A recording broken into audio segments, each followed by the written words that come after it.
Good afternoon mga mamis. Ayan, share ko sa inyo to. Kung naghahanap kayo ng charcuterie board, so meron ako dito.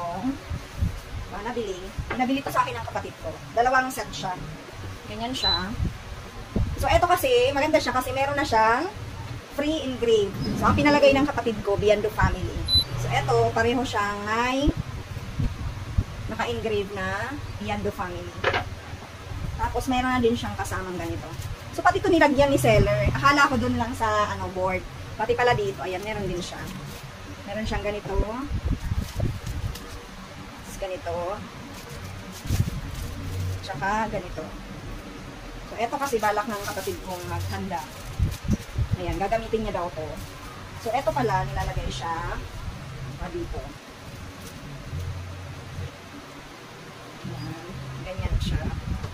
Ang size nitong board ay 24 cm by 33 cm.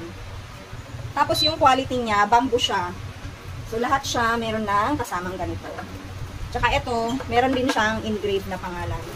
So pwede kayong mag-note kay seller kung anong ipapalagay nyong name at kung anong font ang gusto nyong gamitin. So kung gusto nyo ng ganito, ilalagay ko na lang yung store kung saan ko siya nabili. So maganda siya ngayong Christmas season, tsaka magbabagong taon na magagamit nyo to.